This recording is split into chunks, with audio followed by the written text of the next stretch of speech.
warahmatullahi wabarakatuh. Di sini saya Elisa Putri Maharani. Saya akan bercerita tentang konteks sejarah perjuangan bangsa Indonesia. Sebelumnya perkenalkan, nama saya Elisa Putri Maharani, NIM 170210201008 dari Pendidikan Luar Sekolah Universitas Jember. Baik, di sini saya akan bercerita tentang Pancasila dalam konteks sejarah perjuangan bangsa Indonesia. Nah, untuk yang pertama yaitu nilai-nilai Pancasila pada masa kejayaan nasional. Menurut sejarah, kira-kira pada abad 7 sampai abad 12, bangsa Indonesia itu telah mendirikan kerajaan Sriwijaya di Sumatera Selatan, dan kemudian pada abad 13 sampai abad 17 itu didirikan juga kerajaan Majapahit yang ada di Jawa Timur. Nah, kedua zaman itu juga merupakan tonggak sejarah bangsa Indonesia, karena bangsa Indonesia pada zaman itu memenuhi syarat sebagai suatu bangsa yang mempunyai negara. Nah, pada zaman tersebut juga dapat didirikan ada kerajaan-kerajaan yang kedua tersebut juga dapat mereka mengalami kehidupan masyarakat yang sejahtera. Nah, pada abad kerajaan Sriwijaya yang pertama yaitu pada abad 7 tepatnya, berdirilah kerajaan Sriwijaya yang dibawa kekuasaan Wangsa. Nah, Wangsa Sailendra yang biasanya disebutnya Wangsa. Nah, itu dari Sumatera. Nah, kerajaan ini juga berbahasa Melayu kuno dan juga menggunakan huruf Palawak. Kerajaan ini juga biasanya dikenal sebagai kerajaan maritim yang mengandalkan jalur perhubungan laut. Kekuasaan Sriwijaya itu menguasai Selat Sunda. Nah, yang biasanya itu mereka menguasai di Selat Sunda dan juga di Selat Malaka. Nah, pada zaman Sriwijaya telah didirikan Universitas Agama Buddha yang dimana sangat terkenal di Asia, dan pelajar-pelajar yang ada di sana juga dapat melanjutkannya di studi ke India tepatnya. Banyak guru-guru tamu yang mengajar di universitas itu juga berasal dari India. Nah, di dalam kerajaan waktu penjajahan yang ada kerajaan Sriwijaya itu juga cita-cita kesejahteraan bersama dalam suatu negara juga dapat tercermin dari adanya kejayaan yang sudah didirikan oleh Sriwijaya. Nah, pada hakikatnya itu memang nilai-nilai budaya bangsa itu semasa kejayaan Sriwijaya itu telah menunjukkan nilai-nilai Pancasila. Nah, untuk yang pertama seperti sila pertama, bahwasanya mereka juga bisa mewujudkan adanya agama Buddha dan agama Hindu di sana itu bisa berkumpul secara damai dan juga memiliki rasa toleransi. Nah, untuk yang kedua itu ada sila kedua. Nah, sila kedua itu menceritakan bahwasanya hubungan antara Sriwijaya dengan India. Nah, banyak dari rakyat di Sriwijaya di sana itu banyak pengiriman para pemuda yang belajar di India. Nah, itu dapat menambahkan nilai-nilai politik luar negeri yang bebas dan aktif. Dan untuk selanjutnya itu yaitu pada sila ketiga. Nah, pada sila ketiga itu sebagai negara maritim, Sriwijaya itu dapat menerapkan konsep negara kepulauan sesuai konsepsi wawasan Nusantara. Nah, dan juga pada sila keempat juga Sriwijaya memiliki kedaulatan yang sangat luas, meliputi Indonesia sekarang, yaitu seperti ada di Siam dan Semenanjung Melayu. Dan untuk yang terakhir itu pada sila yang kelima. Nah, sila kelima itu Sriwijaya itu menjadi salah satu pusat pelayanan dan perdagangan, sehingga kehidupan rakyat yang ada di sana itu menjadi makmur. Nah, sekarang saya akan bercerita tentang kerajaan Majapahit. Nah, dalam kerajaan Majapahit itu sebelum kejajahan Majapahit itu berdiri, muncullah kerajaan-kerajaan di Jawa Tengah dan di Jawa Timur secara silih berganti, yaitu seperti kerajaan Kalingga yang dari abad ke-7, ada kerajaan Sanjaya dari abad ke-8, dan juga itu merupakan salah satu refleksi puncak budaya dari kerajaan tersebut adalah yaitu dibangunnya Candi Borobudur, yang merupakan candi itu yaitu yang berasal dari agama Buddha pada abad kalau tidak salah itu 9. Nah, pada Candi Prambanan itu juga ada juga itu untuk agama Hindu pada abad 10. Nah, pada abad 13 berdiri kerajaan Singosaridi di Kediri, Jawa Timur, yang ada hubungannya dengan berdirinya kerajaan Majapahit. Nah, zaman keemasan itu pemerintahan Raja Hayam Wuruk dengan Mahapatih Gajah Mada, wilayah kekuasaan Majapahit itu semasa jayanya itu membentang dari Semenanjung Melayu sampai Irian Jaya. Jadi luas banget. Dari pengalaman sila ketuhanan yang Maha Esa itu telah terbukti bahwasanya pada agama Hindu dan Buddha hidup berdampingan secara damai, dan pada sila kemanusiaan juga terwujud, yaitu hubungan Raja Hayam Wuruk dengan raja kerajaan di Tiongkok, Ayodhya, Campa, dan Kamboja. Nah, perwujudan nilai-nilai sila persatuan Indonesia itu juga telah terwujud dengan keutuhan kerajaan, khususnya Sumpah Palapa yang diucapkan pada Gajah Mada yang diucapkan pada Sidang Ratu, dan juga menteri-menteri pada tahun 1331. Nah, pada 1331 itu yang berisi tentang cita-cita mempersatukan seluruh Nusantara Raya. Nah, sila kerakyatan itu juga memiliki nilai-nilai musyawarah dan mufakat. Dari sana juga mereka dalam masa pemerintahannya itu juga di dalam sana juga memiliki rasa jiwa yang gotong royong dan memiliki kehidupan masyarakat yang telah menumbuhkan ada bermusyawarah untuk mufakat dalam memutuskan keputusan bersama. Dan untuk yang kedua yaitu perjuangan bangsa Indonesia melawan sistem penjajahan. Kesuburan Indonesia itu telah memiliki hasil bumi yang sangat melimpah. Nah, terutama rempah-rempah yang sudah dibutuhkan oleh negara-negara luar di Indonesia menyebabkan bangsa asing seperti Eropa dan juga yang lainnya itu masuk ke Indonesia. Bangsa Eropa yang membutuhkan rempah-rempah itu juga mulai memasuki Indonesia seperti adanya di Portugis, Spanyol, Inggris, dan Belanda. Nah, bangsa-bangsa Eropa itu berlomba-lomba memperebutkan rempah-rempah kemakmuran bumi Indonesia saat ini. Nah, sejak itu mulailah lembaran hitam sejarah Indonesia yang menjajah Eropa, khususnya pada Belanda. Pada zaman itu penjajahan yang telah mencapai bangsa Indonesia pada zaman Kerajaan Sriwijaya dan Majapahit itu juga menjadi hilang dan persatuan dihancurkan, kemakmuran lenyap, wilayah diinjak-injak oleh penjajah. Nah, yang pertama yaitu perjuangan sebelum abad ke-20. Nah, sebelum abad ke-20 itu penjajahan Eropa dimusnahkan kemakmuran bangsa Indonesia itu. Dan tidak dibiarkan begitu saja oleh segenap bangsa Indonesia. Maka dari itu mereka berjuang untuk melawan penjajah. Pada awal permulaan abad 19, penjajah Belanda itu mengubah sistem. Nah, sistemnya itu dari kolonialisme itu menjadi berbentuk seperti perseroan dagang partikuler yang bernama VOC yang berganti pada badan pemerintahan resmi, yaitu pemerintahan Hindia Belanda. Nah, pada zaman itu memperkuat kolonialismenya, yaitu mereka menghadapi perlawanan bangsa Indonesia yang dipimpin oleh Patimura, Imam Bonjol, Diponegoro, Badarudin, dan Pangeran Antasari Jelantik, Anang Agung Made, Teku Umar, Teku Cik, Ditiro, dan Cut Nyadin. Nah, dari sana pada hakikatnya bahwasanya perlawanan terhadap Belanda itu terjadi hampir di setiap daerah Indonesia. Tak ada persatuan serta koordinasi dalam melakukan perlawanan sehingga tidak berhasil. Nah, bangsa Indonesia juga gak berhasil untuk mengusir kolonialis itu. Nah, sebaliknya mungkin dapat memperkukuh kedudukan penjajahan. Hal ini membuktikan betapa pentingnya rasa persatuan nasionalisme yang menghadapi penjajah. Nah, untuk yang ini kebangkitan nasional tahun 1908. Nah, pada 1908 ini, pada abad ini, sekitar pada abad ke-20, bangsa Indonesia itu mengubah caranya. Nah, mengubah strategi-strateginya dengan cara melakukan perlawanan terhadap penjajahan Belanda dengan kegigihan perlawanan secara fisik yang telah dilakukannya, tapi tidak ada koordinasi yang masa lalu yang mendorong pemimpin-pemimpin Indonesia. Nah, pada abad 20 itu juga mengubah bentuk perlawanan yang lain. Nah, bentuk perlawanan itu yaitu membangkitkan kesadaran bangsa Indonesia. Nah, penting banget untuk bernegara. Nah, strateginya untuk mengubah bentuk perlawanannya itu dengan cara mereka memberikan sebuah penyadaran kepada bangsa Indonesia bahwasanya untuk hidup bernegara itu penting sekali. Nah, usaha-usaha itu sudah dilakukan dan berbagai macam organisasi politik yang di samping organisasi yang bergerak dalam bidang pendidikan dan sosial. Nah, organisasi sebagai pelopor pertama yaitu Budi Utomo itu tadi. Nah, ketika Budi Utomo itu pada tanggal 20 Mei 1908, dia mendirikan sebuah organisasi dan mereka bergabung dengan organisasi itu. Nah, bergabung dan mulai merintis dengan jalan baru ke arah tercapainya cita perjuangan bangsa Indonesia. Nah, tokohnya itu biasanya dikenal, tokoh yang dikenal itu seperti Dr. Wahidin Sudirohusodo. Nah, pada Sumpah Pemuda ini pada tahun 1928, pada tanggal 28 Oktober 1928 terjadilah penonjolan peristiwa terjadinya perjuangan bangsa Indonesia mencapai cita-citanya. Pemuda-pemuda Indonesia yang dipelopori oleh Muhammad Yamin Kunchoro Purbo Pranoto adalah lain-lain mengumandangkan Sumpah Pemuda yang berisi pengakuan akan adanya bangsa tanah air dan bahasa satu yaitu Indonesia. Nah, melalui sumpah ini juga makin tegas apa yang diinginkan oleh bangsa Indonesia yaitu kemerdekaan tanah air dan bangsa. Nah, oleh karena itu diperlukan adanya persatuan sebagai bangsa Indonesia yang merupakan syarat mutlak bahwasanya realisasi perjuangan bangsa Indonesia pada tahun 1930 itu berdiri Partai Indonesia yang disingkat seperti Partindo pada tahun 1931, dan juga itu mengganti PNI dengan PNI, organisasi yang PNI itu juga dibubarkan. Nah, kemudian golongan Demokrat yang terdiri dari ada Muhammad Hatta, Sultan Syahir. Nah, itu mendirikan PNI yang baru. Nah, tadi kan sudah dibubarkan, maka dari itu mereka mendirikan PNI yang baru dengan semboyan kemerdekaan Indonesia harus dicapai dengan kekuatan sendiri. Untuk yang keempat itu yaitu perjuangan bangsa Indonesia pada masa penjajahan Jepang. Pada tanggal 7 September 1941 meletuslah Perang Pasifik dengan dibomnya Pearl Harbor.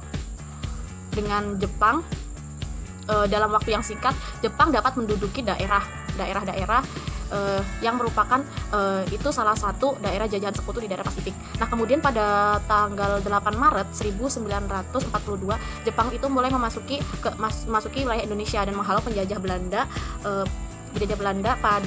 Pada saat itu juga Jepang mengetahui keinginan bangsa Indonesia yang merupakan kemerdekaan bangsa dan tanah air Indonesia. Peristiwa penyerahan itu dari Belanda kepada Jepang terjadi di terjadi di Kalijati dari Jawa Tengah tanggal 8 Maret 1942. Jepang mempropagandakan kehadirannya di Indonesia untuk membebaskan Indonesia dari cengkraman Belanda. Oleh karena itu Kemudian, pada tanggal 8 Maret 1942, Jepang masuk ke Indonesia menghalau penjajahan Belanda. Pada saat itu, Jepang mengetahui keinginan bangsa Indonesia, yaitu kemerdekaan bangsa dan tanah air Indonesia. Nah, peristiwa tersebut, penyerahan Indonesia dari Belanda kepada Jepang terjadi di Kalijati, Jawa Tengah pada tanggal 8 Maret 1942. Jepang mempropaganda kehadirannya di Indonesia untuk membebaskan Indonesia dari cengkraman Belanda. Oleh karena itu, Jepang memperbolehkan pengibaran bendera merah putih dan menyanyikan lagu Indonesia Raya. Akan tetapi, hal itu merupakan tipu muslihat agar rakyat Indonesia membantu Jepang untuk menghancurkan Belanda. Kekecewaan rakyat Indonesia akibat perlakuan Jepang itu menimbulkan perlawanan-perlawanan terhadap Jepang, baik secara ilegal maupun secara legal, seperti pemberontakan Peta di Blitar. Sejarah berjalan terus, di mana Perang Pasifik menunjukkan tanda-tanda akan berakhirnya dengan kekalahan Jepang di mana-mana. Jepang berusaha membujuk hati bangsa Indonesia dengan mengumumkan janji kemerdekaan apabila perang telah selesai.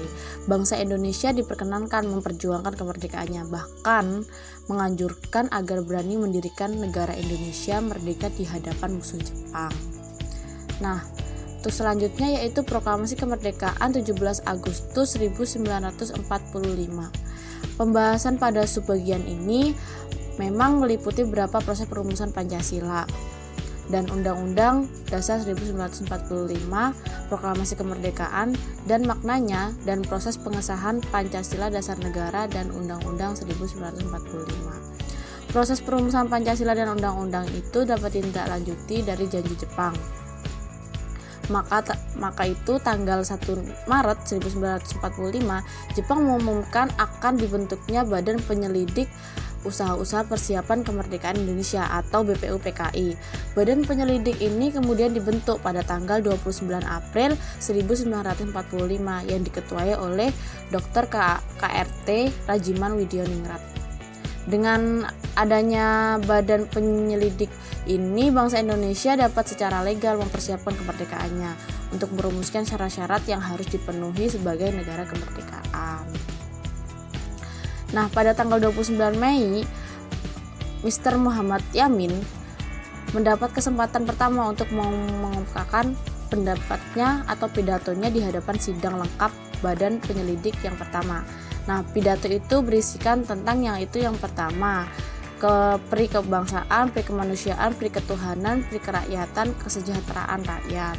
Nah, setelah pidato, beliau menyampaikan usul tertulis mengenai rancangan undang-undang Republik Indonesia juga, dan di dalamnya itu merupakan salah satu pembukaan dari rancangan itu tercantum perumusan 5 dari asas yang berbunyi berikut, seperti ketuhanan yang Maha Esa, kebangsaan persatuan Indonesia, rakyat kemanusiaan yang adil dan beradab, kerakyatan yang dipimpin oleh hikmat kebijaksanaan dalam permusyawaratan perwakilan, keadilan sosial bagi seluruh rakyat Indonesia. Nah, selanjutnya yaitu Proklamasi Kemerdekaan dan maknanya. Pada tanggal 9 Agustus terbentuklah Panitia Persiapan Kemerdekaan Indonesia atau PPKI. Nah, di sana Insinyur Soekarno diangkat sebagai ketua dan wakilnya yaitu Muhammad Hatta. Badan ini juga mula-mula bertugas memeriksa hasil-hasil badan penyelidik, tetapi kemudian mempunyai kedudukan dan fungsi yang penting, yaitu sebagai satu, mewakili seluruh bangsa Indonesia, yang kedua sebagai pembentuk negara, dan yang ketiga menurut teori hukum, badan ini juga mempunyai wewenang meletakkan dasar negara. Dan yang ketiga yaitu proses pengesahan Undang-Undang Dasar 1945. Sehari setelah proklamasi itu, pada tanggal 18 Agustus 1945, PPKI mengadakan sidangnya yang pertama dengan menyempurnakan dan mengesahkan Undang-Undang Dasar 1945.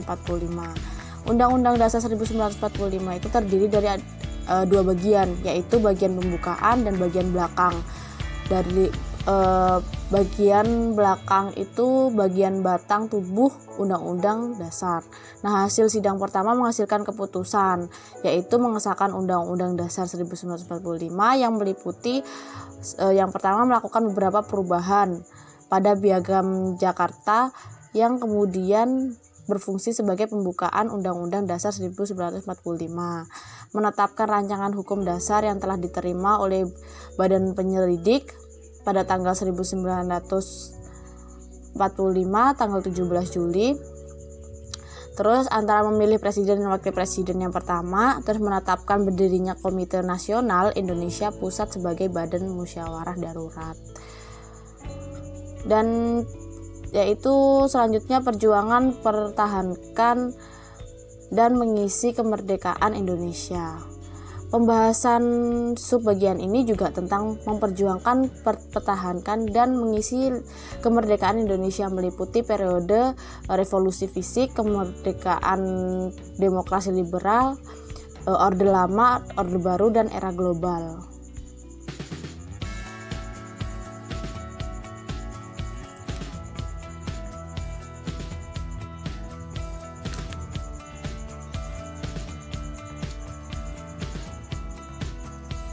Pada masa revolusi fisik, Undang-Undang Dasar 1945 dibentuk dalam waktu singkat dan secara keseluruhan oleh BPUPKI dan BPKI. Oleh karena itu, segala sesuatunya diatur dalam aturan peralihan Undang-Undang 1945, yaitu dalam naskah aslinya. Yaitu selanjutnya pada masa Orde Liberal. Nah, Belanda mengetahui bahwa Indonesia itu telah merdeka. Nah, mereka tidak tinggal diam. Belanda ingin menjajah kembali seperti tempo dahulu. Oleh karena itu, ia berusaha menduduki wilayah negara Republik Indonesia dan merebut kekuasaan pemerintahan Republik Indonesia. Nah, sehubungan dengan keadaan tersebut, PBB perlu ikut campur tangan dan ikut turun guna untuk menyelesaikan pertikaian antara negara Republik Indonesia dengan Belanda.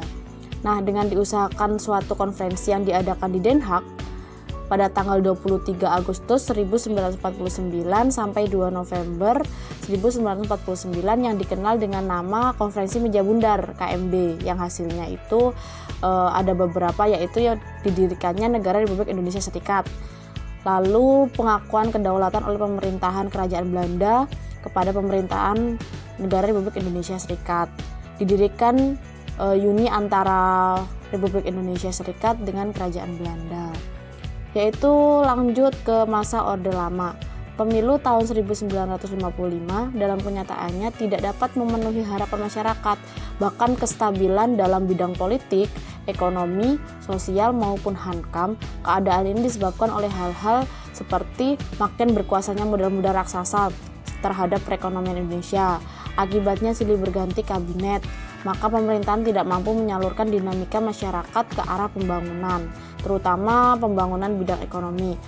Lalu sistem liberal berdasarkan UUDS 1950 mengakibatkan kabinet jatuh bangun sehingga pemerintahan tidak stabil. Juga ada pemilu 1955, ternyata dalam DPR tidak mencerminkan pertimbangan kekuasaan politik yang sebenarnya hidup dalam masyarakat, karena banyak golongan-golongan dari daerah-daerah yang belum terwakili DPR. Lalu konstituen yang bertugas membentuk UUD yang baru ternyata gagal. Nah, ideologi Pancasila itu pada saat itu dirancang oleh PKI untuk diganti dengan ideologi Manipul Yusdek serta konsep Nasakom. Nah, PKI berusaha untuk menancap kekuasaannya dengan membangun komunis internasional dengan RRC. Sebagai puncak peristiwanya adalah meletusnya gerakan 30 September seperti biasa dikenal G30 SPKI. Nah, sebagai usaha untuk mewakili ataupun mengganti ideologi Pancasila dengan ideologi Marxis. Pada masa Orde Baru itu dengan berakhirnya pemerintahan Soekarno dalam Orde Lama, dimulailah pemerintahan baru yang dikenal sebagai Orde Baru, yaitu suatu tatanan kehidupan masyarakat dan pemerintahan yang dilaksanakan Pancasila dan undang-undang secara sangat signifikan dan juga secara murni dan memiliki konsekuen. Nah, munculnya Orde Baru diawali dengan tuntutan dari aksi-aksi seluruh masyarakat, seperti adanya Kesatuan Aksi Pemuda Pelajar di Indonesia. Nah, ada Kesatuan Aksi Mahasiswa Indonesia, dan juga ada tuntutan mereka juga dikenal dengan beberapa tuntutan, yaitu seperti tuntutan Tritura, yang isi tuntutannya itu seperti pembubaran PKI dan ormas-ormas, pembersihan kabinet dari unsur-unsur G30 SPKI, terus penurunan harga, terus Orde Baru juga mengambil tugas utamanya yaitu menciptakan ketertiban politik dan juga sebagai cara penetapan ekonomi. Nah, pada tahun 1983 tuh itu ada pemerintahan pemerintahan yang mengajukan adanya satu paket terdiri dari 5 undang-undang politik. Nah, tentang yang pertama susunan dan kedudukan anggota MPR dan DPR. Terus yang kedua yaitu pemilihan umum, dan yang ketiga kepartaian dan Golkar, dan juga organisasi masyarakat dan referendum. Nah, dari kelima itu undang-undang itu disetujui oleh DPR dengan syarat mereka harus menjaga dan memelihara kekuasaan dan menjaga kelanjutan pembangunan sebagai ideologi. Nah, untuk yang kelima yaitu masa era global, penyimpanan kehidupan bernegara era Orde Baru sampai kepada puncaknya dengan muncul krisis moneter yang berakibat jatuhnya Presiden Soeharto yang telah berkuasa selama 32 tahun untuk menyelamatkan negara dari kehancuran. Maka dari itu MPR telah mengeluarkan ketetapan. Nah, ketetapan itu antara lain yaitu ketetapan MPR nomor 8. Nah, nomor 8 MPR 1998 itu tentang pencabutan ketetapan MPR tentang referendum. Terus ada lagi ketetapan MPR nomor 8 tentang MPR tahun 1998 itu tentang pokok reformasi pembangunan dalam rangka menyelamatkan atau penyelamatan normalisasi kehidupan nasional sebagai haluan negara. Terus yang ketiga yaitu ketetapan MPR pada nomor 8 MPR 1998 itu tentang penyelenggaraan negara yang bersih dan bebas KKN. Nah, dari sana juga ada juga beberapa ketetapan lagi, yaitu ketetapan MPR itu juga menjelaskan tentang pembatasan masa jabatan presiden dan juga wakil presiden Indonesia, dan ada ketetapan-ketetapan yang lainnya lagi.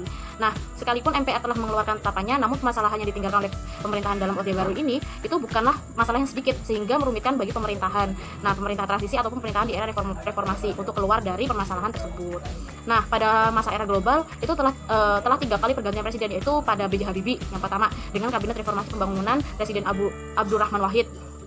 Terus habis itu sebagai presiden hasil pemilu 1999 dengan kabinet Persatuan Nasional. Namun Presiden Abdurrahman Wahid ini diberhentikan oleh MPR karena melanggar haluan negara. Terus kemudian digantikan dengan Presiden Megawati dengan kabinet gotong royong. Nah, dari sini itu pada masa era global ini pembangunan nasional dilaksanakan tidak lagi seperti pada Orde Baru maksudnya, yang dikenal dengan nama rencana pembangunan 5 tahun Repelita, melainkan dengan pembangunan nasional. Nah, program pembangunan nasional ini yang telah disusun oleh Bappenas berlaku pada tahun 2000 sampai 2004. Nah, itu sekilas dari cerita saya yang berkaitan dengan sejarah perjuangannya bangsa Indonesia. Kurang lebihnya mohon maaf, apabila ada kesalahan tutur kata mohon dimaafkan. Sekian, wassalamualaikum warahmatullahi wabarakatuh. Sekian, assalamualaikum warahmatullahi wabarakatuh.